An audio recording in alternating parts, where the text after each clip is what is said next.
Baik teman-teman sekalian, kita mulai ya pembelajaran kita.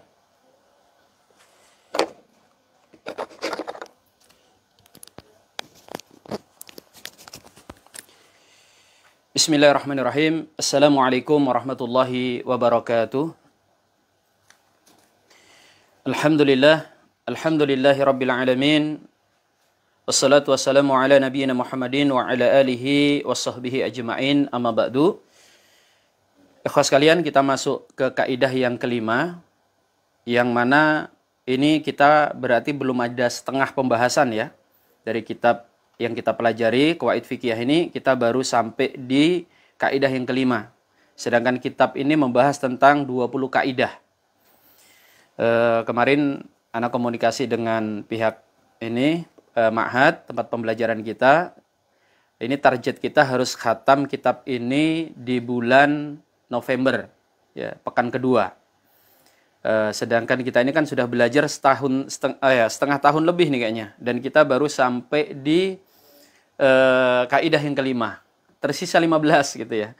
Sehingga nanti kita ini belajarnya agak harus cepat ya. Contoh-contoh yang kira-kira bisa dikesampingkan, kita kesampingkan supaya bisa khatam.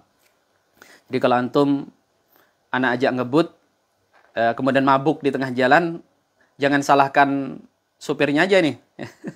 Salahkan juga ini yang menyediakan mobil ini. Disuruh ngebut masalahnya. Tapi insyaAllah, biberakatillah. Qala al-musannifu rahimahullah ta'ala, al-qa'idatul khamisatu.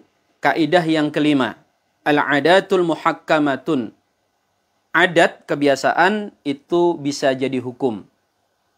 Nah, sebelum lanjut, supaya tidak salah paham, karena terbukti kaidah ini memunculkan kesalahpahaman ya, di tengah sebagian pihak, yang ketika disebut adanya kaidah al-adatul muhakkamah, itu, adat dijadikan hukum gitu ya.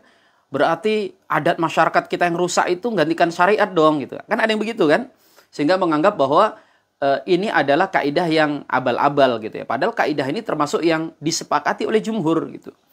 Atau kesalahpahaman yang kedua, adanya kalangan santri yang menganggap al-adatul muhakkamah berarti kalau sebuah kebiasaan di masyarakat itu sudah terjadi, sudah berlangsung lama, berarti apa? Itu sudah dilegalkan oleh syariat, sudah dianggap halal, boleh, mubah, bahkan mungkin sunnah gitu ya. Walaupun adat kebiasaan itu menyimpang atau mungkin bahkan bertentangan dengan syariat. Tidak seperti itu pemaknaannya, itu keliru gitu ya. Karena dimaksud dengan al-adatul muhakkamah itu tentu ada penjelasan, perincian yang tidak boleh dimaknai dengan semaunya ya.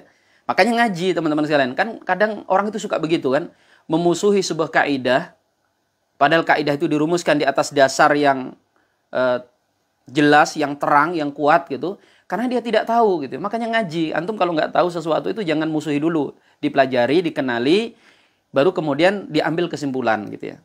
Karena memang kebiasaan manusia itu begitu kan, seperti kata pepatah Arab ya. An-nas a'dau bima la ya'rif ya. Manusia itu cenderung musuhi sesuatu yang tidak dia ketahui. Kalau itu dilakukan oleh orang awam, ikhwas sekalian ya wajar, namanya orang awam kan. Tapi kalau itu dilakukan oleh para penuntut ilmu, baik itu penuntut ilmu yang memang nyantri, atau yang kemudian belajar ilmu syar'inya dengan cara kuliah online ya, nggak boleh begitu. Ketika kita dengar sesuatu, harus kita perjelas dulu, baru kita simpulkan hukumnya. Baik, itu muqaddimah yang perlu antum ketahui. Yang dimaksud dengan al-adatul muhakkamatu, yang dipahami oleh masyarakat yang keliru itu tidak boleh diikuti. Di sini dikatakan, asluha hadisun. Asas daripada kaidah ini adalah hadis berikut ini. Ma rahul muslimuna hasanan fahuwa indallahi hasanun. Apa yang dilihat oleh seorang muslim, oleh kaum muslimin, mohon maaf ya. Apa yang dilihat oleh kaum muslimin sebagai sesuatu yang baik, sesuatu yang bagus, maka itu di sisi Allah juga baik dan bagus. Ya, ini dasar penetapan kaidah al-adatu muhakkamah. Itu. Kalau Allah melihat baik apa yang dipandang oleh kaum muslimin sebagai baik, berarti kebiasaan mereka tentu baik dong kan gitu. Qala al-Hafidhu As-Sakhawi, berkata Hafidh As-Sakhawi fi Maqasidil Hasanah, di dalam kitab beliau Maqasidil Hasanah. Rawahu al-Imamu Ahmadu fi kitab sunnah min hadisi Abi Wa'il an an ibni Mas'udin mauqufan.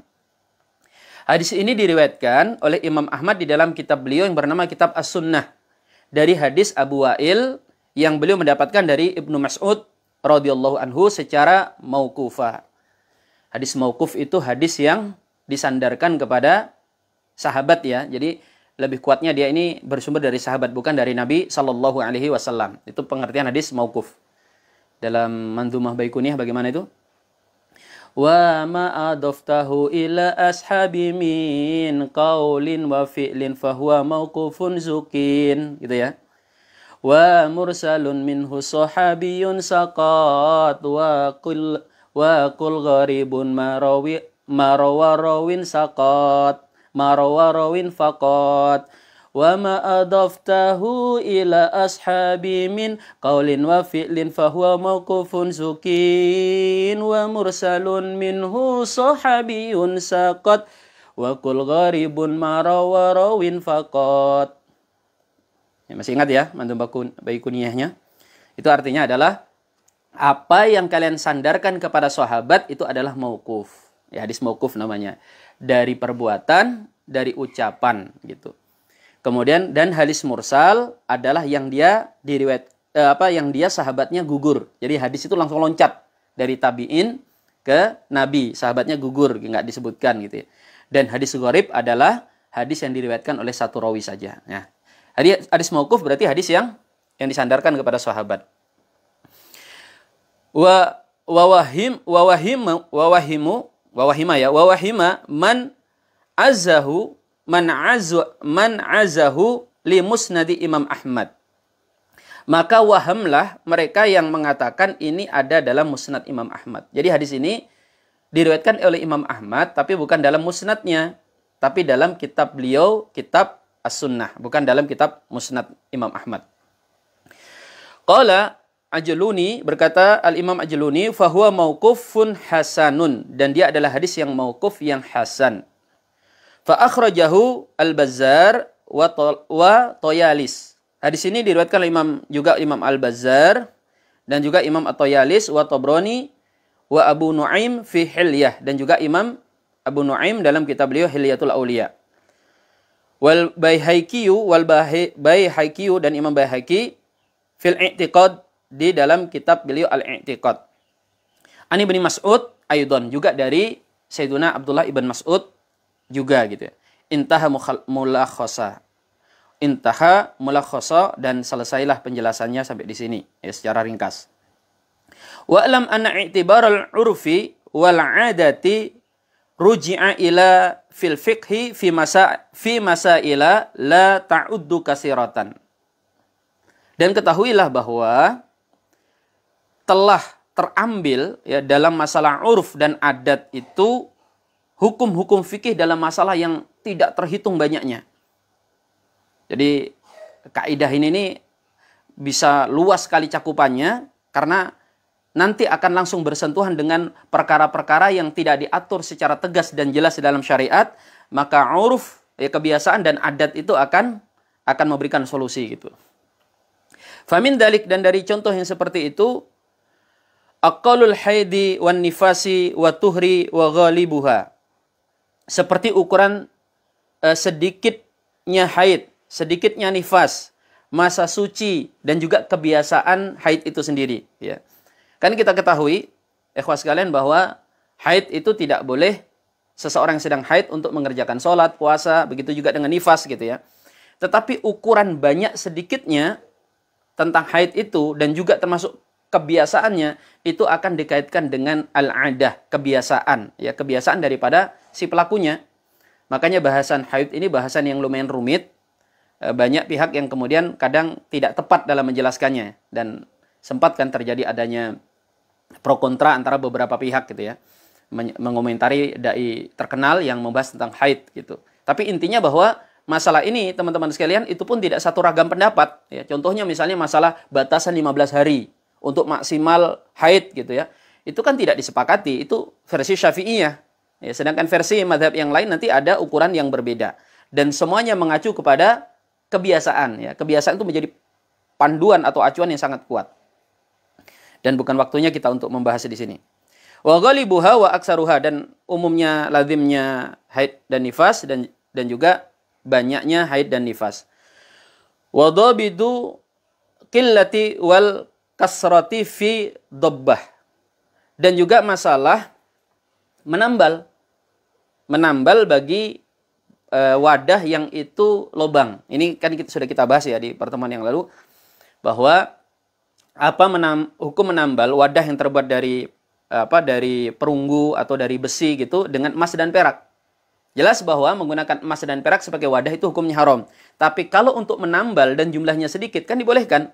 Nah, sedikit dan banyak itu ukurannya apa? Kan nggak ada standarnya kan. Misalnya sekian senti lebarnya ya, atau sekian beratnya sekian gram emas yang boleh digunakan untuk nambal. Itu tidak ada. Dikit itu boleh. Tapi ukuran dikit itu kembali kepada adat. Nah, itu maksudnya. Kemudian wal af'alul munafiyatu lis-shalah. Kemudian perkara yang bisa membatalkan salat. Ya, jelas para ulama sepakat perbuatan banyak yang dilakukan ketika seseorang mengerjakan salat itu membatalkan salat. Al-amalul kasir istilahnya. Ya, pekerjaan yang banyak. Tapi banyak itu kan tidak jelas kan, tidak ada dari hadis Nabi banyak itu sekian ukurannya, sekian gerak gitu ya. Nah, itu dikembalikan kepada uruf. Maka kemudian kalangan Syafi'iyah misalnya menetapkan bahwa banyak itu secara ukuran adalah jamak, dan jamak itu 3 ke atas, sehingga gerakan yang 3 kali lebih, maka itu yang bisa membatalkan sholat gitu ya. Sedangkan ulama yang lain tidak menjadikan tiga gerakan itu sebagai batasan banyak ya. Tapi batasnya ini lagi. Nah, standarnya itu ternyata kembali kepada al-adatul muhakkamah. Kemudian wan najasatu al-maf'ui, dan najis yang dimaafkan. Ya, an qaliliha, dari sedikitnya. Ya, sedikit banyaknya najis yang dimaafkan itu juga sangat berkaitan dengan al-uruf, ya, kebiasaan di satu masyarakat gitu ya. Tidak ada standar bakunya. Sehingga kemudian madhab Hanafi misalnya menetapkan sedikit itu adalah ukuran najis yang lebih kecil dari ukuran dirham. Ya, jadi kalau dirham itu kan logamnya segini ya.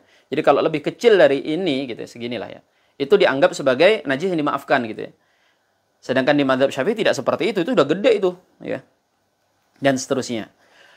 Wal bina'u 'ala sholati fil jam'i, dan bolehnya mengerjakan salat dalam masalah jamak dalam perjalanan. Kalau qasar itu kan jelas ya. Qasar itu 2 marhalah menurut Syafi'iyah dan mazhab yang lain. Sedangkan Hanafiyah 3 marhalah gitu ya. Itu qasar.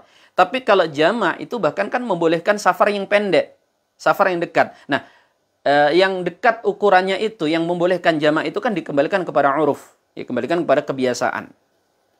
Kemudian wal khutbatu wal jum'ah. Kemudian masalah khutbah dan salat Jumat, ya.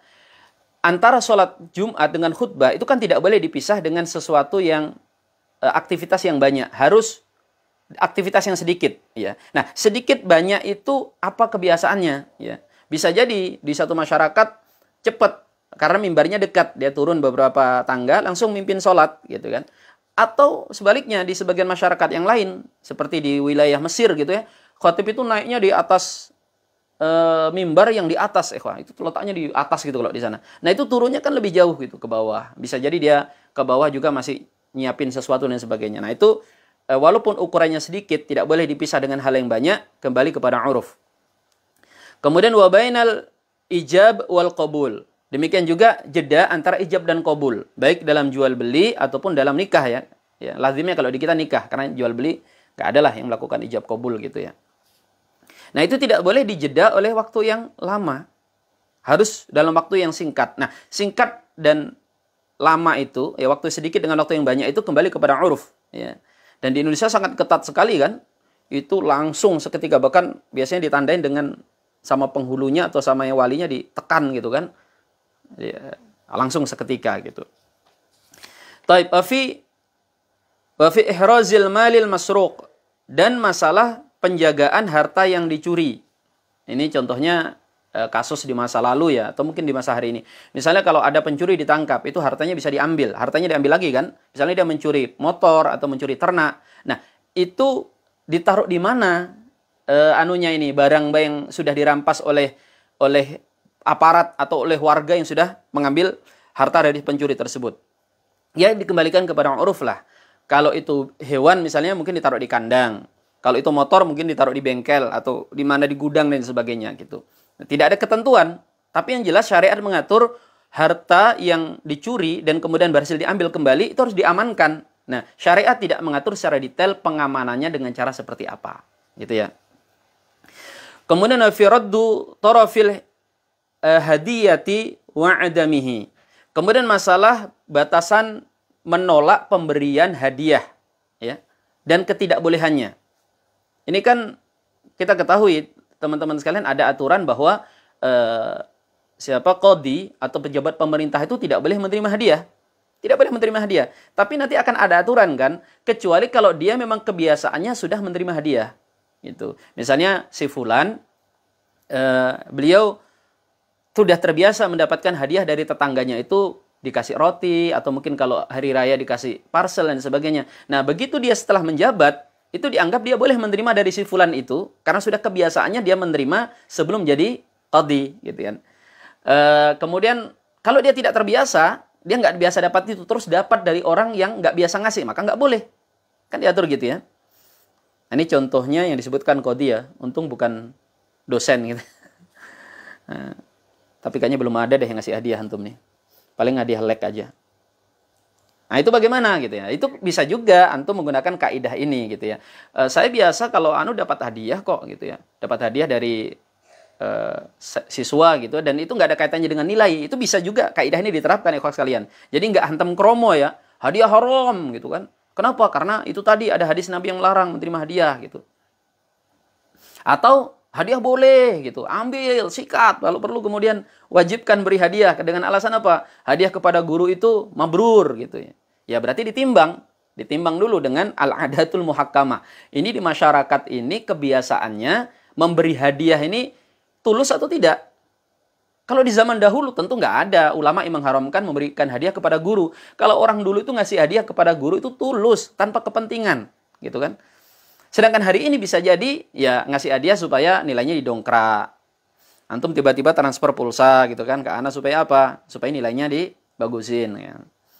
Mimpi kali ya, gitu ya. Canda ya Pak ya, masih pagi-pagi Pak antum nggak ngantuk ini. Ya, jadi dikembalikan kepada kebiasaan ya, al-adatul muhakkamah. Kalau misalnya ma'had kita menetapkan tidak boleh dosen menerima gitu kan, maka yang berarti nggak boleh. Itu sudah sepakat gitu ya. Dan tentu bukan karena keharaman hadiah ya, tapi karena keharaman menyelisih kesepakatan telah dibuat gitu. Baik. Kemudian wa fi waznin au kailin majuhila haluhu fi ahdi Rasulillah sallallahu alaihi wasallam. Pada masalah ukuran wazn itu berat ya kayaknya. Ya berat. Kemudian wakail itu volume. Jadi ukuran berat dan volume apa yang tidak diketahui di masa Rasul sallallahu alaihi wasallam. Misalnya Rasul menggunakan mud, so' gitu kan. Kita hari ini kan nebak-nebak gitu berapa so', berapa mud gitu. Dan kemudian dikonversi dengan timbangan hari ini gitu. Kemudian di sini dikatakan fa inna as-sahha annahu yura'iya fihi 'adatu baladi al-bai. Betul ya? Dan yang sah, yang kuat itu mengikuti padanya adat negeri tempat jual beli. Maksudnya gini, kalau di satu masyarakat itu menggunakan kilo, ya menggunakan gram, menggunakan volume yang ada hari ini, maka itu sah, nggak harus disesuaikan dengan di masa Nabi kita Shallallahu Alaihi Wasallam, nggak harus menggunakan ukuran di masa beliau. Boleh menggunakan ukuran hari ini menurut pendapat yang ashah. Wa fi shaumi yaumi syakki, begitu juga puasa di hari syak. Liman lahu 'adatun, bagi mereka yang sudah punya kebiasaan. Ya, jadi kita ketahui tidak boleh puasa pada hari syak, hari yang meragukan. Apakah ini masih Sya'ban atau sudah masuk Ramadan?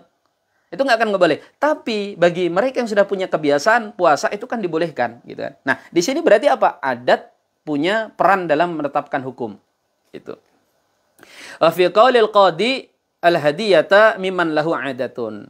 Dan bagi qadhi, kalau dia menerima hadiah, bagi yang sudah terbiasa memberikan hadiah. Tadi sudah kita bahas contohnya.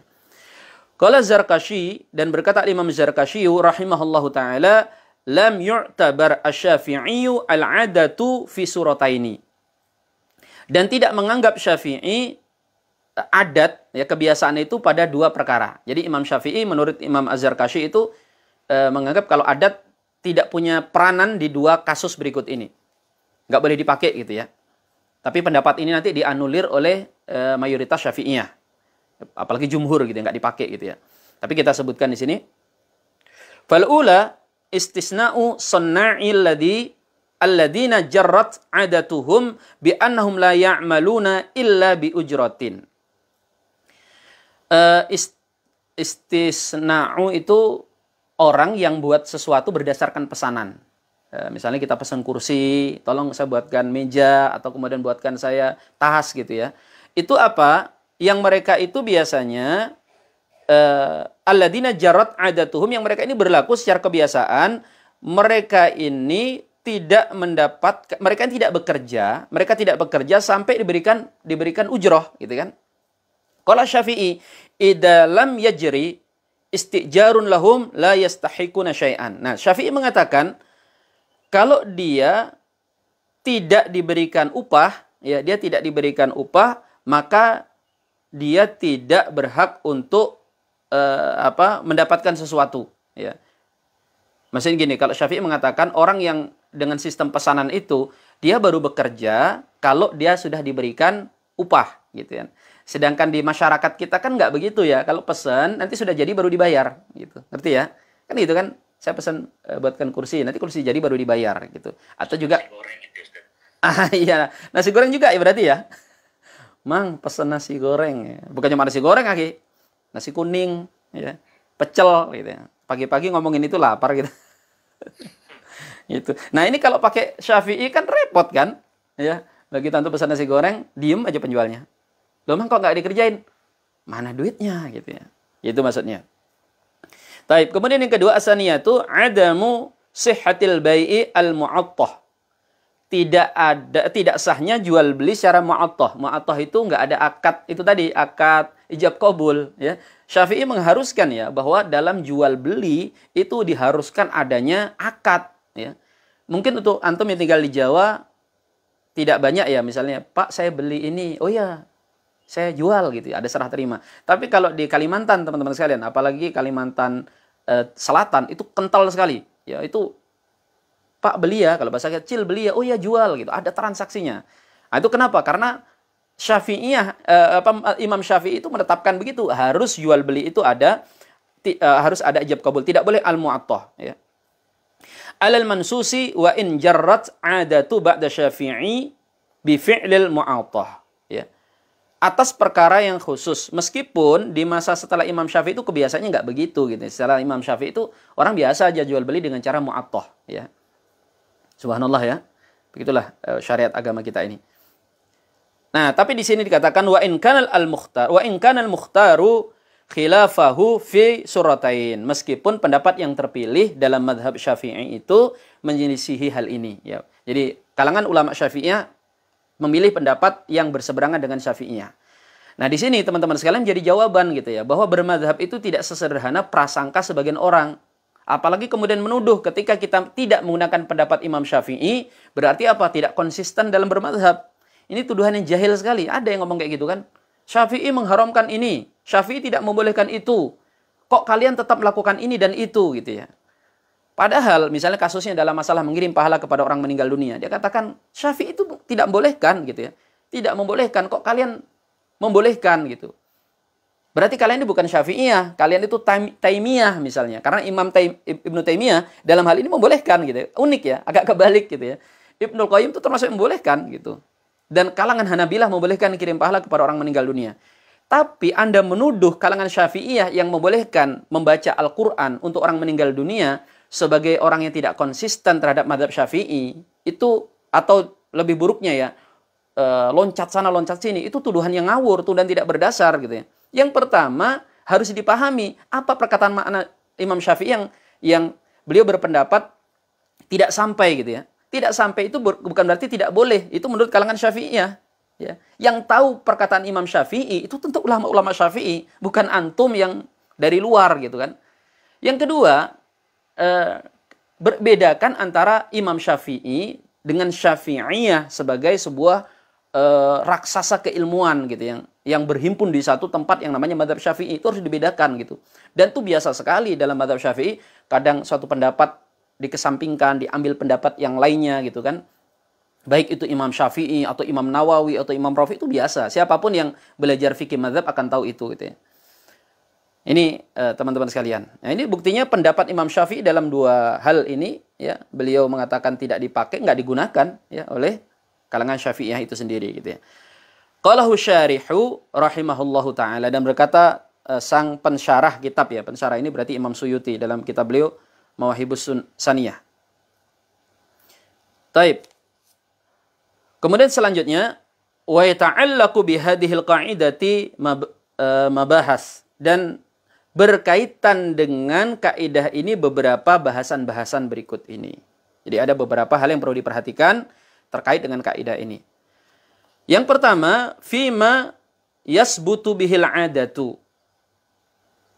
Pada apa yang ditetapkan dengannya al-adah. Ya, dengan adat itu apa sih kok bisa sampai menetapkan sebuah hukum gitu ya? Apa saja yang ditetapkannya? Wadalika yakhtalifu, dan yang seperti itu diperbeda pendapat, dikhilafkan oleh para ulama. Fataratan tasbutu bimarratin kama fil istihadhah. Ya, jadi sesuatu itu dikatakan adat yang kemudian bisa muhakkamah, itu batasannya apa? Ya, sesuatu dikatakan adat, kebiasaan uruf itu seperti apa gitu. Ada kalanya dia ditetapkan sebagai adat, sesuatu itu ditetapkan ini adat ya gitu ya, hanya dengan cukup sekali. Jadi sekali itu dianggap adat. Ada yang harus lebih dari 3 kali atau 3 kali ke atas gitu. Jadi kalau cuma sekali 2 kali itu nggak bisa dianggap adat. Begitu sudah 3 kali, 4 kali, itu sudah adat tuh, kebiasaan gitu. Atau bahkan nanti ada baru bisa disebut adat kalau sudah berulang-ulang kali. Ya, kalau cuma sekali, apalagi cuma 3 kali, itu nggak bisa adat. Ya, contohnya antum gitu kan. Saya tuh biasa Ustaz pergi ke masjid gitu ya. Padahal ke masjidnya kadang subuh gitu ya. Subuh itu pun sebulan sekali, 2 bulan. Itu nggak biasa gitu. Walaupun udah banyak, itu Anda dikatakan tidak biasa sholat ke masjid. Kalau sebulan sekali 2 kali. Ya. Atau antum gitu ya. Saya tuh kalau kuliah Ustaz, itu paling rajin datang paling awal gitu ya. Ternyata apa? Awal itu maksudnya adalah sebelum dikhitam gitu ya. Itu kan nggak bisa begitu. Atau antum datangnya cuma sesekali gitu. Rajinnya cuma kalau pas kuliah sebulan sekali nongol di awal. Nggak bisa. Jadi kalau sudah berkali-kali memang sering, baru itu dikatakan al-adah. Nah itu dibagi ya. Adat itu baru dikatakan adat. Ada yang cukup sekali, ada yang harus 3 kali, ada yang harus berkali-kali. Baik, di sini dijelaskan. Ya. Ada yang cukup sekali. Fil istihadhah, seperti istihadhah. Ya. Seorang wanita yang misalnya dia pernah istihadhah sekali, maka sekalinya istihadhah itu bisa menjadi ukuran dia nanti kalau dia kena istihadhah. Gitu. Kemudian kama fi zina al-mabi' wa ibaqahu. Ya. Betul ya? Kama fi zina al-mabi' wa ibaqihi wa sariqatihi. Seperti pada perkara zinanya sesuatu yang dijual. Yang sesuatu dijual itu tentu budak ya. Nggak mungkin hewan atau benda mati ada kaitannya dengan zina. Ini budak dijual, dia ini tertuduh zina. Atau ibaqah, dia itu pernah kabur dari tuannya. Atau dia pernah mencuri. Ya. Maka ketika dia dijual kepada seseorang dan kemudian ditanya, kamu pernah mencuri nggak? Pernah Pak, cuma sekali gitu ya. Pernah kabur dari tuanmu nggak? Cuma sekali Pak gitu. Maka pas sekali-sekali itu sudah dianggap sebagai hukum, kita boleh mengembalikan budak tersebut kepada tuan aslinya cepat kita membelinya. Kenapa? Karena dia sudah menyebutkan pernah melakukannya. Meskipun cuma sekali, tetapi dalam perkara ini dianggap itu sudah adatnya dia memang mencuri gitu ya. Taib. Wa kama fil adati fil ihda'i lil qadi qabla al wilayah. Nah, seperti contoh juga adalah qadi yang dapat hadiah sebelum dia menjabat, sebelum dia duduk di suatu pemerintahan. Cukup sekali dia dapat hadiah, misalnya si qadi ini dari Pak Mulyono gitu kan, atau dari Pak Mukidi. Maka nanti ketika dia sudah menjabat, Pak Mulyono dan Pak Mukidi ini ketika memberikan hadiah dianggap tidak menyogok ya. Kasus umumnya ya, kecuali kalau memang dia lagi kena kasus kemudian nyogok gitu ya, karena pengen dibela, itu lain lagi gitu ya. Taib. Kemudian wataratan tasbutul adatu bisalasin. Dan ada kalanya adat itu baru ditetapkan kalau sudah 3 kali, ya 3 kali ke atas gitu ya. Contohnya apa? Kal qaif. Qaif itu ahli nasab, teman-teman sekalian. Jadi ahli nasab itu tidak bisa ditetapkan hanya karena dia pernah ngecek nasab sekali, nggak bisa. Harus 2 kali, 3 kali terbukti dia memang cospleng kalau bahasa kita kan, atau tepat, kuat, analisanya benar. Nah, itu baru boleh dia diterima kesaksian dia masalah nasab gitu ya. Tapi kalau baru pertama langsung ngajak berantem masalah nasab padahal dia nggak pernah meneliti sebelumnya, ya nggak boleh gitu ya. Dia tidak boleh dianggap sebagai orang yang berhak bicara nasab gitu. Kemudian wataratan la budda min tikrari yaghlubu 'ala dhanni annahu 'adatun. Nah ini. Dan ada kalanya dia harus tikrar, adanya pengulangan. Yang dia itu bisa meyakinkan prasangkaan bahwa ya sudah itu memang kebiasaan gitu. Jadi nggak bisa cuma sekali, 2 kali, 3 kali, harus berulang-ulang. Seperti apa? Kal jariyati fi sayd, seperti jariyah, hewan pemburu yang digunakan untuk berburu. Ya, itu tidak boleh hanya sekali percobaan, 2 kali percobaan. Setelah diajak berburu berkali-kali dan diketahui bahwa ini adalah anjing yang terlatih misalnya gitu, maka baru boleh diberlakukan tentang hukum-hukum terkait masalah buruan. Nah, ini bahasanya panjang ya, tapi intinya begitu. La budda min tikrari hatta yahsula ghalabahu dhanni bitta'lim. Ya. Dan tidak boleh tidak ya. Sudah seharusnya itu menghasilkan pengulangan sampai diketahui bahwa dia ini memang anjing yang terdidik gitu. Anjing yang sudah terlatih dengan baik. Karena nanti berkaitan dengan gigitannya ya, tangkapan dia gitu.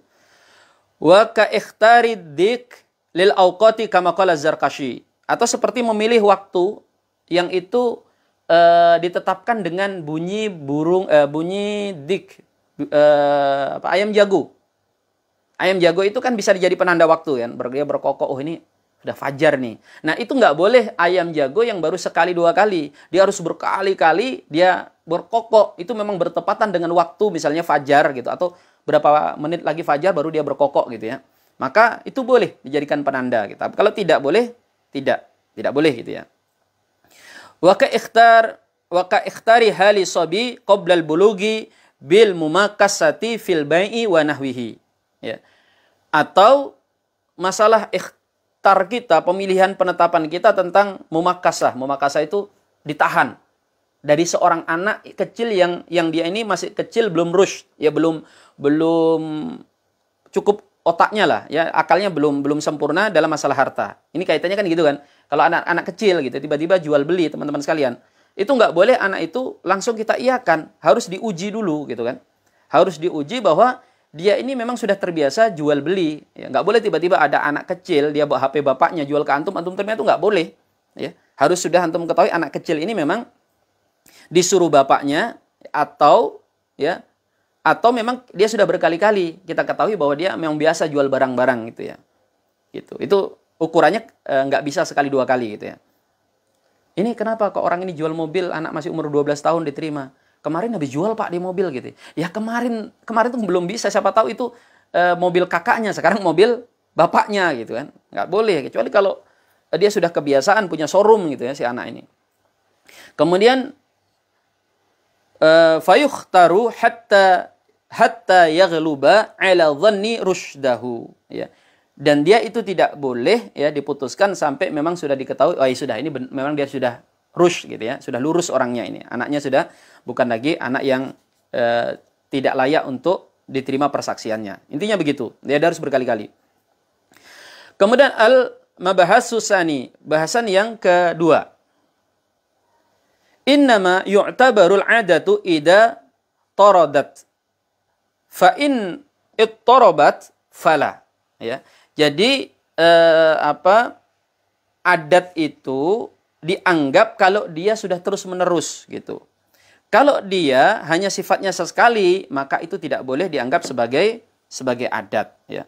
Jadi dianggap sebuah adat itu kalau dia berlangsung terus-menerus. Kalau dia terputus adat itu, maka tidak boleh dijadikan sebagai sandaran menetapkan hukum. Wa fidzalikal furu', dan dalam masalah seperti itu berikut perinciannya.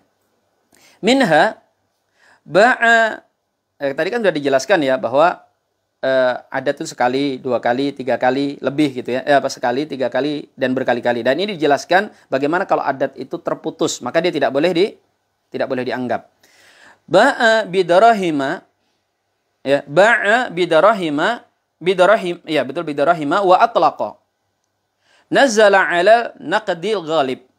Seseorang itu berjual beli dengan dirham, ya, dan dimutlakkan.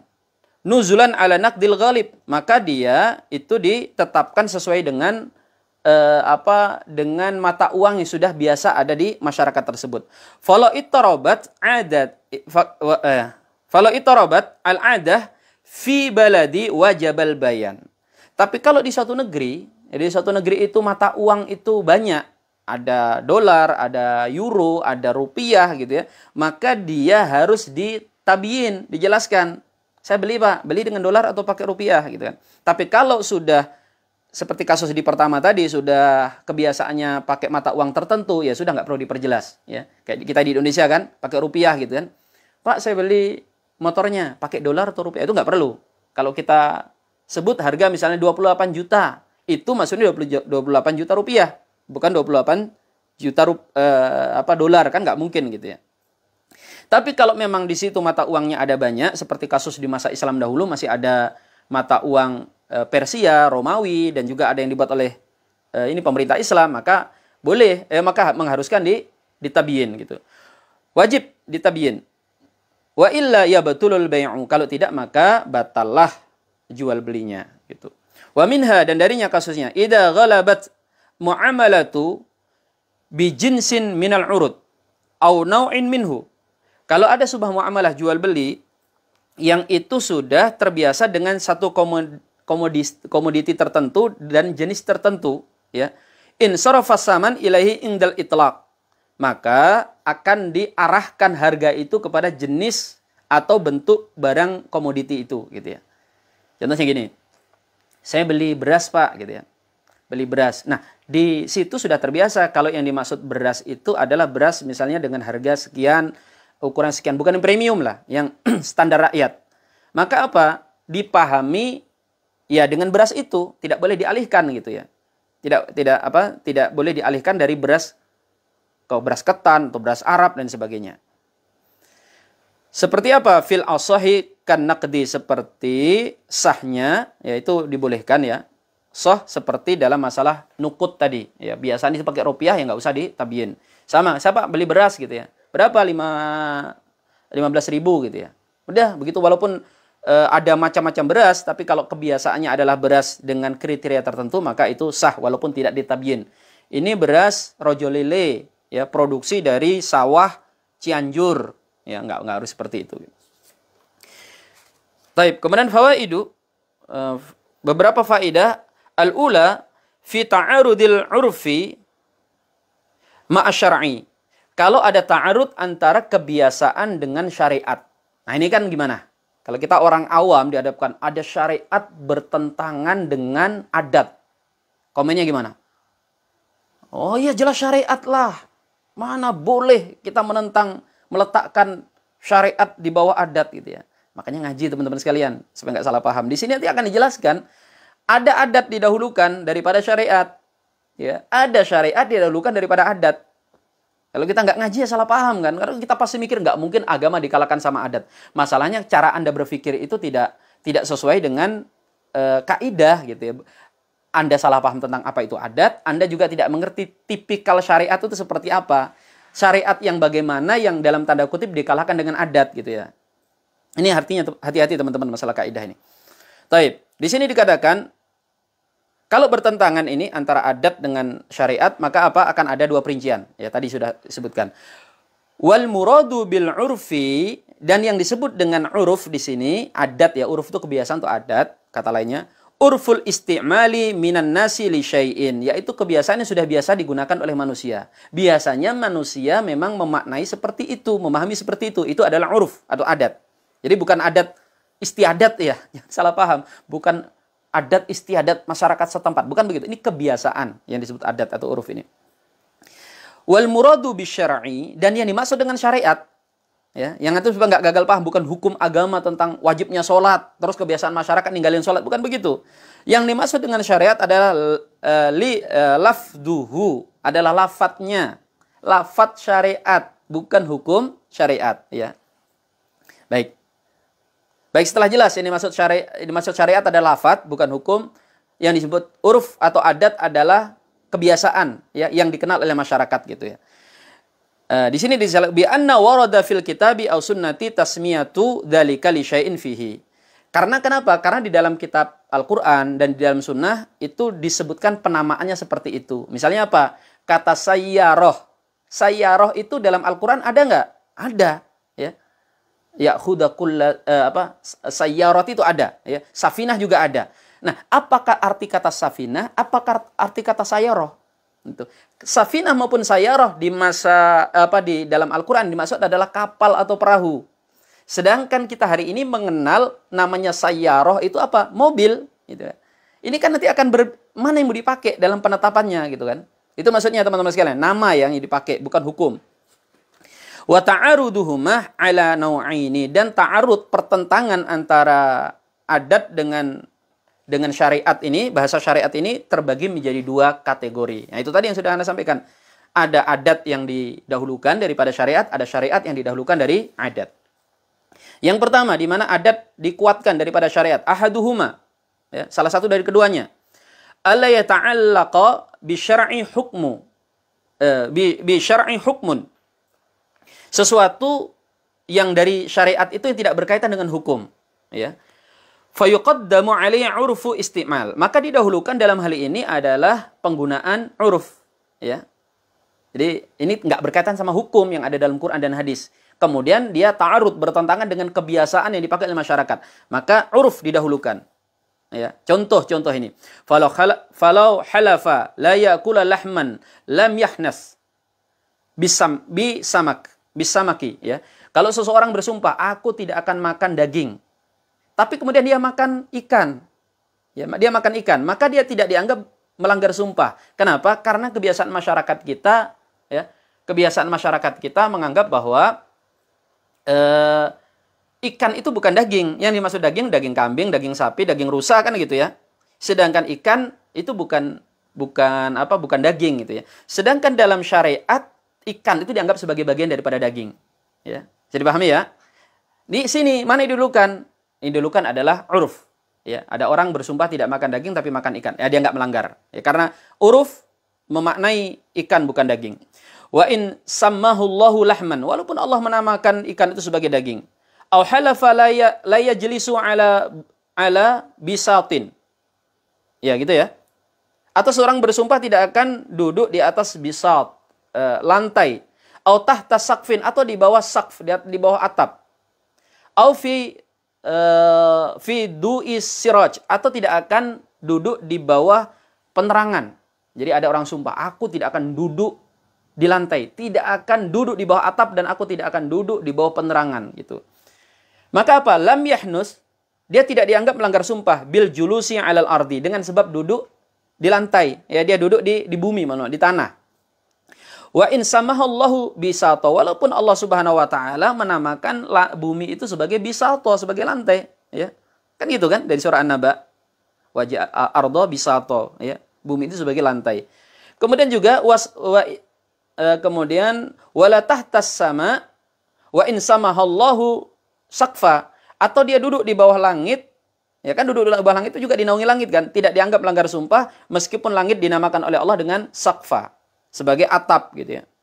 Walau fi syamsi wa inna samahallahu siraja, walaupun dan di bawah sinar matahari, walaupun Allah menamakan bahwa matahari itu sebagai siraja gitu ya. Bisa dipahami ya, ikhlas kalian ya. Di sini maksud adat didahulukan daripada syariat dari sisi nama. Ya, karena syariat itu cuma menyebut sebagai penamaan gitu, bukan hukumnya. Contoh-contohnya banyak ya. Au halafa la yadau ra'sahu ala watadin, atau apa ini? Witat. Lam yahnus. Witat pasak. Seseorang bersumpah bahwa dia tidak akan meletakkan kepalanya di atas pasak, ya. Dia tidak dianggap melanggar sumpah biwad'ihi ala jabal, karena sebab dia meletakkan kepalanya di gunung, ya. Aku tidak akan meletakkan kepalaku di bantalan gitu ya, atau di pasak. Tapi kemudian dia baring di gunung. Maka dia tidak dianggap melanggar sumpah. Kenapa?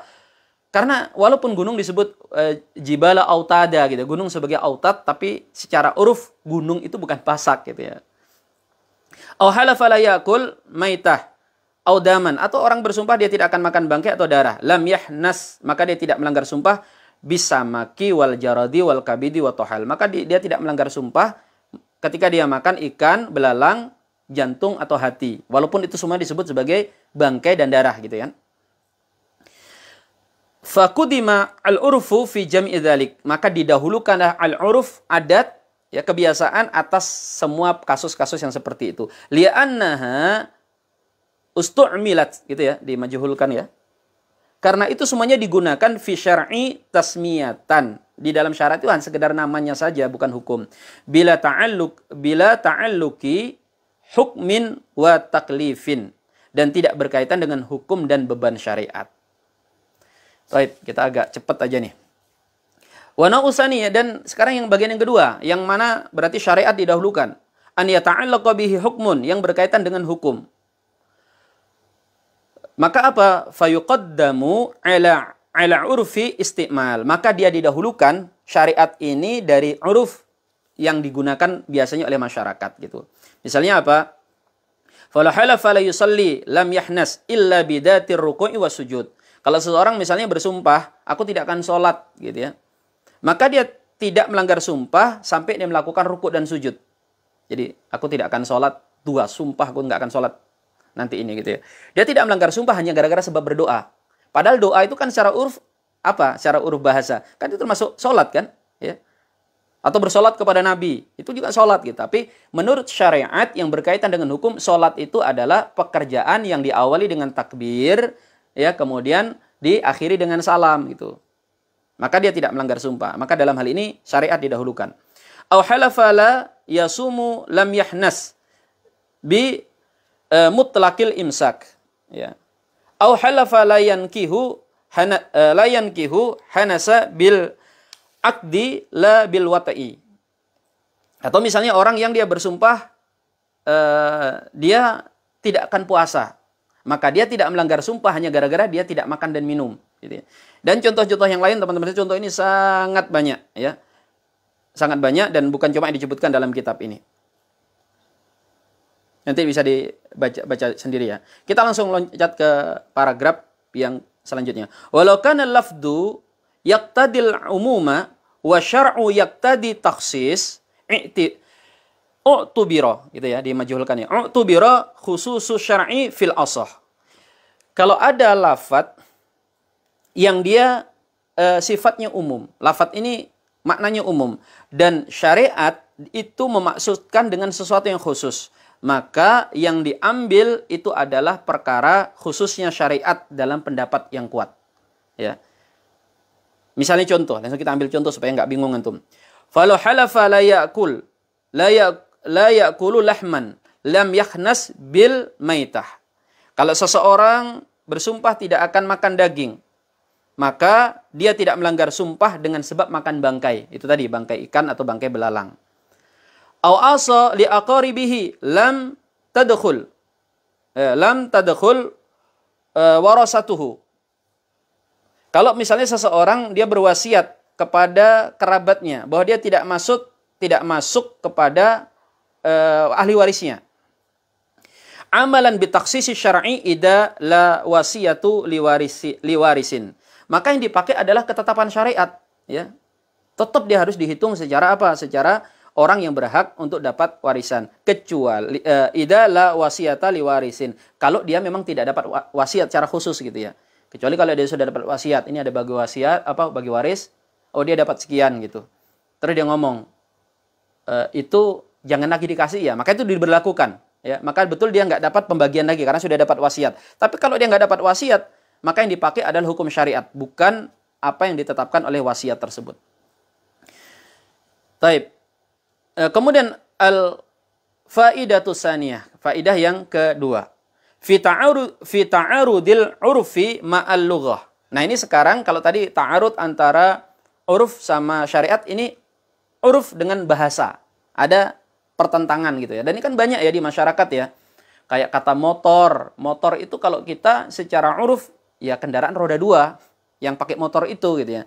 Sedangkan aslinya secara bahasa motor itu kan ya banyak, bahkan sampai genset itu motor, sampai mungkin penyedot pompa, penyedot air itu motor gitu ya. Mobil juga begitu. Kita mengetahui mobil sebagai uruf kendaraan roda 4.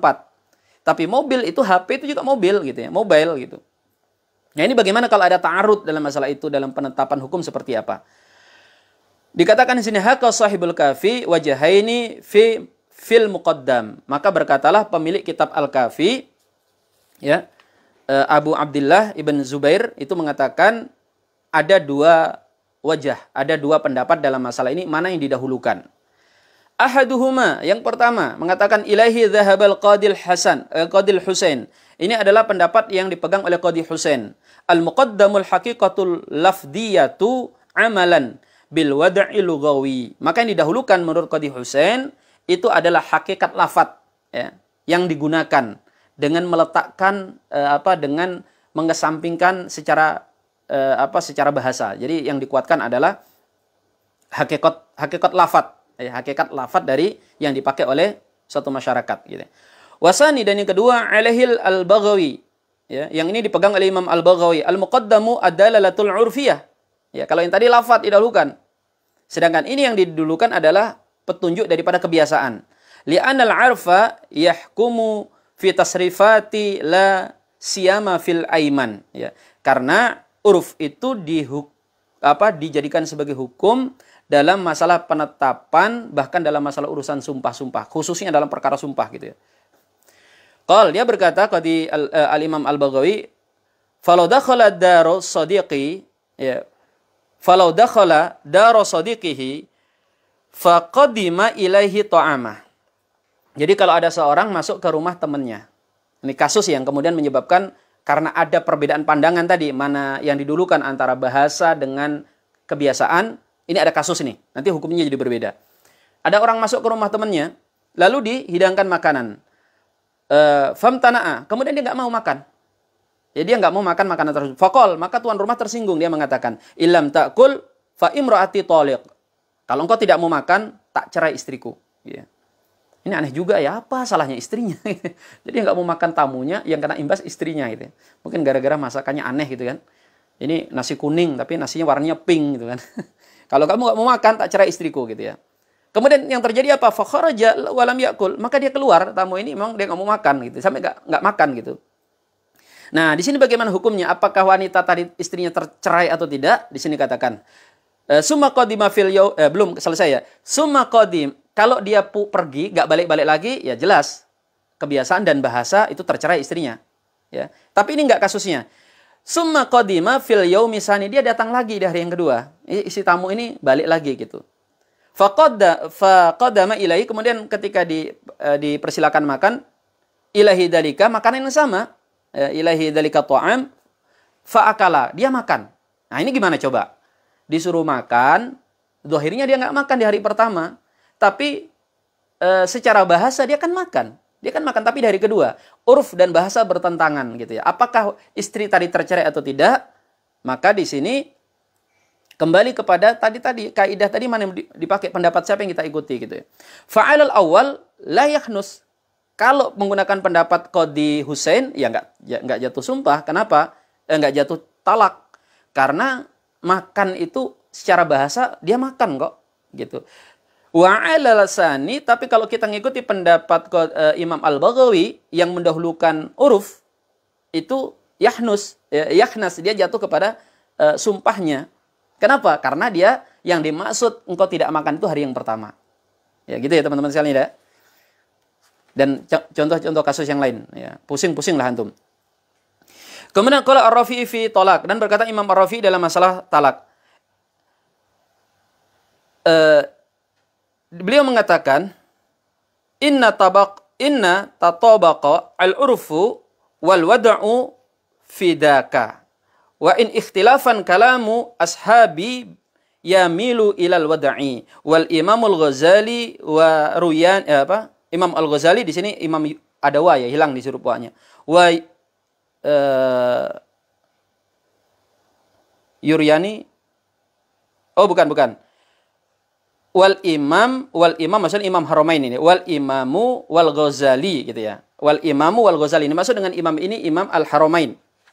Ya. Mereka keduanya meriwayatkan gitu, bukan Imam Ruyani. I'tibarul al-urf, yang didahulukan adalah uruf. Ya, jadi Imam Ar-Rafi'i memberikan jalan tengah. Kalau kasus talak itu ya kembalikan kepada uruf ya, walaupun bahasa dan uruf ada pertentangan. Uruf secara bahasa ya dipakai, atau uruf secara kebiasaan itu yang digunakan. Jadi yang dikuatkan adalah kebiasaan yang berlaku di masyarakat setempat. Ya kalau dipahami balik 2 kali itu terhitung masih makan, ya sudah berarti nggak jatuh talak. Tapi kalau balik kedua kali itu memang dianggap ya orang itu nggak mau makan gitu ya, maka jatuh talak. Wa qala fil aiman ma ma'nahu inna ammat lughata quddimat 'alal 'urfi ya. Dan berkatalah beliau ini Imam Ar-Rafi'i di dalam masalah sumpah yang berkaitan dengan maknanya ya. Jika bersifat umum bahasa itu quddimat 'ala urfi, maka bahasa didahulukan daripada adat. Ini udah lazim dimanapun dikenal, kalau ini ya dipahami seperti ini gitu, maka dia didahulukan ya. Wa qala ghairuhu, dan berkata selainnya, wa in kana al-urfu laisa lahu fil lughati wajhun ya albattah fal mu'tabiru al-lughah. Sedangkan selain Imam Ar-Rafi'i mengatakan kalau keadaannya urf itu ya tidak berkaitan dengan urusan bahasa ya, maka apa yang dipakai adalah bahasanya ya. Misalnya uruf ini ya kadang bertentangan satu sama lain, bahkan kemudian bertabrakan dengan satu bahasa dengan bahasa yang lain. Dalam kondisi seperti itu ya bahasa dikedepankan gitu. Wa in kana lahu fi isti'malun fa fihi khilaf. Nah, tapi kalau dua-duanya digunakan, secara bahasa dipakai, secara uruf ini juga lazim digunakan, maka di sini terjadi khilaf di kalangan para ahli ilmu. Wa in hujirat al-lughah hatta sarat nasyan mansiyan qudimal urfu ya. Qudimal al-urfu. Dan kalau berlaku bahasa ya secara kebiasaan ya, baik itu di masyarakat sudah berlalu lama sehingga kemudian dia dilupakan, nasyan mansia itu sudah sudah bahasa itu nggak digunakan lagi gitu ya, maka yang didahulukan adalah kebiasaan. Yaitu tadi contoh sayyarah. Sayyarah di masa lalu itu adalah kapal. Tapi hari ini itu sudah dilupakan. Kata sayyarah bukan lagi kapal, tapi mobil gitu ya. Maka yang dipakai adalah huruf ya. Tapi sedikit lagi sedikit lagi supaya kita nanti sekali pertemuan kita bisa selesaikan kaidah yang kelima ini, langsung masuk ke ke bab berikutnya gitu. Kemudian wa minal furu'il mutakharrajati ala dzalika, dan dari furu' cabang-cabang yang dia keluar dari yang seperti itu ya. Malau halafa la yaskunu baitan. Kalau seseorang dia bersumpah tidak akan berdiam di sebuah rumah. Dia sumpah, aku tidak akan tinggal di sebuah rumah. Fa in kana badawiyya hanas bil mabani wa ghairihi. Kalau yang bersumpah itu adalah badawi, orang yang tinggal di dusun ya, orang badui ya, maka dia jatuh kepada sumpahnya dengan sebab dia tinggal di suatu bangunan apapun itu ya, atau selainnya, tenda dan sebagainya. Li'annahu qad tadahara ya, karena sungguh dia telah nampak fihi al-urfu wal lughah, karena dia sudah secara kebiasaan dan cara bahasa kena ya. Ada orang badui bersumpah, aku tidak akan tinggal di satu bangunan. Terus dia masuk tenda karena dia melanggar sumpah. Kenapa? Karena secara bahasa itu bangunan, secara kebiasaan tenda itu adalah bangunan bagi orang badui gitu. Ya, li'annal kulla yusammunahu baita, karena semua itu tenda kemudian bangunan itu semuanya dinamakan sebagai baitan, sebagai rumah gitu ya bagi orang badui. Wa in kana min ahlil qura fawajahan, kalau dia itu ahlil qura, mereka yang tinggal di kota ya, yang tinggalnya bukan di tenda ya, tinggalnya di rumah yang secara uruf diketahui rumah itu apa, berbeda dengan tenda. Binaan alal aslil madhkur li'anna i'tibarna al-urfa lam yahnas ya. Maka dia dikembalikan kepada asalnya yang telah dipahami oleh kebiasaan masyarakat. Ya rumah bukan tenda. Maka dia tidak melanggar sumpah gitu. Ya. Tapi yang lain tetap yang anggap dia melanggar sumpah nih. Ya, karena itu juga bangunan. Dan ini dikatakan fal asahul dan yang kuat menurut satu pendapat hinsu, dia melanggar sumpahnya tersebut gitu. Wa minha, dan darinya halafa la yashrabul ma, la yashrabu ma'an. Orang bersumpah dia tidak akan minum air. Dikatakan di sini hanisa bil malih wa illam yu'tad syurbahu ya. Dia dianggap melanggar sumpah dengan sebab minum air asin, ya air laut gitu ya. Walaupun dia tidak terbiasa minum air laut. Ya, atau kalau kita lebih mudahnya, aku bersumpah tidak akan minum air. Dia bukan minum air putih, dia minum air kelapa misalnya. Maka dia melanggar sumpah, walaupun dia nggak biasa minum air kelapa itu. Ya. Dia melanggar sumpah. I'tibaran bil itlaqi wal istimali lughawi. Karena itu diambil secara kemutlakan kata air dan penggunaan secara bahasa. Memang kalau air laut itu air gitu, air kelapa juga air gitu. Maka ketika orang bersumpah tidak minum air, meminum meskipun bukan jenis air putih itu bentuk pelanggaran. Wa minha, dan darinya halafa la ya'kulu al-khubsa. Ya, seseorang bersumpah tidak akan memakan roti. Hanas bi khubsil aruz wa in kana min qaumin la yata'arifuna dzalik. Ya. Dia dianggap melanggar sumpah dengan sebab memakan roti yang terbuat dari beras, ya. Ya kan roti kan gandum gitu, tapi dia kemudian makan roti apa gitu kan dari ketan, maka dia dianggap melanggar sumpah gitu ya. Karena itu juga roti gitu ya, dikenal sebagai roti.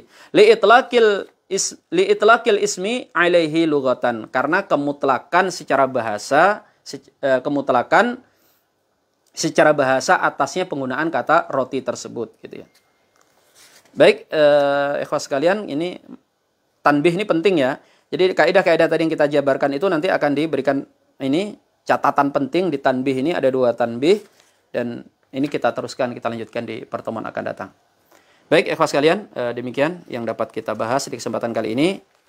Dan nanti kalau ada yang perlu dipertajam, diperdalam, atau ingin diperjelas ya, bisa dijaprikan ke nomor kami, dan nanti insya Allah kami jawab. Ya, karena kita punya kepentingan ngejar target ini kan. Masih ada 15 kaidah yang harus kita selesaikan di waktu yang tersisa 4 bulan. Sedangkan kita 5 kaidah itu kita selesaikan dalam waktu setengah tahun ya, 6 bulan gitu ya. Insyaallah biidznillah, semoga Allah mudahkan. Wassallallahu wasallim ala nabiyina Muhammadin. Kita tutup dengan doa kafaratul majelis. Subhanakallahumma bihamdika asyhadu an la ilaha illa anta astaghfiruka wa atubu ilaik. Wassalamualaikum warahmatullahi wabarakatuh. Waalaikumsalam warahmatullahi wabarakatuh. Wa iyyakum barakallahu fikum akhi, barakallahu fikum.